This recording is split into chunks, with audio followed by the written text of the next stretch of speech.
இப்போ நம்ம சப்பாத்திக்கு தேவையான சிக்கன் கிரேவி அதுதான் பண்ண போகிறோம். சிம்பிளான மெத்தடில் டக்குன்னு பண்ணிடலாம். வாங்க எப்படி செய்கிறதுன்னு பார்த்துடலாம். ஃபஸ்ட்டு எண்ணெய் ஊற்றிக்கலாம். இப்போ நான் சிக்கன் கிரேவிக்கு தேவையான வெங்காயம், பூண்டு, இஞ்சி எல்லாம் இடித்து தனித்தனியாக இடித்து வச்சுருக்கேன். தக்காளி வெட்டி வச்சுருக்கேன், ஒரு பழம், கருவேப்பிலை வச்சுருக்கேன். அடுத்து சிக்கன் வந்து 1/2 கிலோ, கிரேவிக்கு தேவையான அளவு 1/2 கிலோ.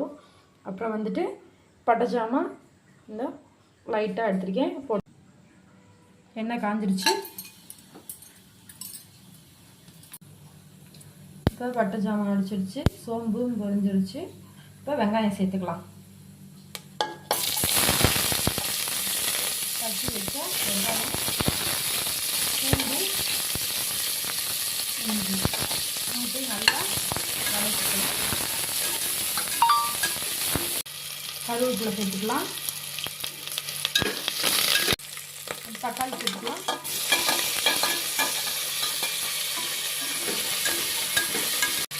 இப்போ நல்லா வதங்கிட்டு சிக்கன் சேர்த்துக்கலாம்.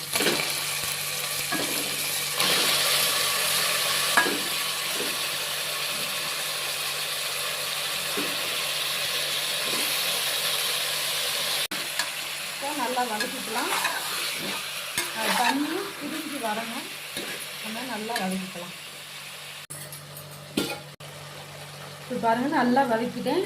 தண்ணி பிரிஞ்சு வந்துருக்கு பாருங்கள். எவ்வளோ தூரம் நல்லா தண்ணியே ஊற்றலை, தண்ணி நல்லா பிரிஞ்சு வந்துருக்கு. இப்போ இந்த டைமில் நம்ம மசாலா பொடி சேர்த்துக்கலாம். 1/4 ஸ்பூன் மஞ்சத்தூள்,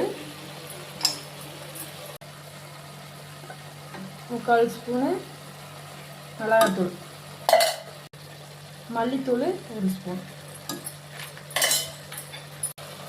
சிக்கன் குழம்பு பொடி 1 ஸ்பூன்.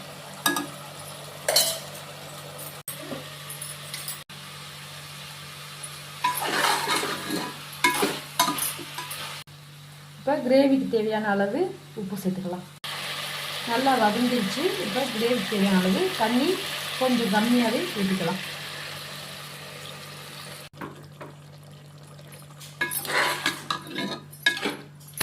நல்லா கொதிக்கிறது. சிக்கனில் இருந்து தண்ணி வரும், அதனால் அதுவே கிரேவிக்கு போதுமானது. தனி மிளகாத்தூள் தான் நான் சேர்த்துருக்கேன். உங்களுக்கு காரத்துக்கு தகுந்த மாதிரி கூடவோ குறைச்சோ சேர்த்துக்கலாம். இப்போ நம்ம குக்கரை மூடி போட்டு விசில் விட்டுறலாம். 2 விசிலே போதுமானது. விசில் வரட்டும். திறந்து பார்த்தா சிக்கன் கிரேவி ரெடி. இது விசில் நல்லா அடங்கிடுச்சு. திறந்து பார்க்கலாம். வாவ்,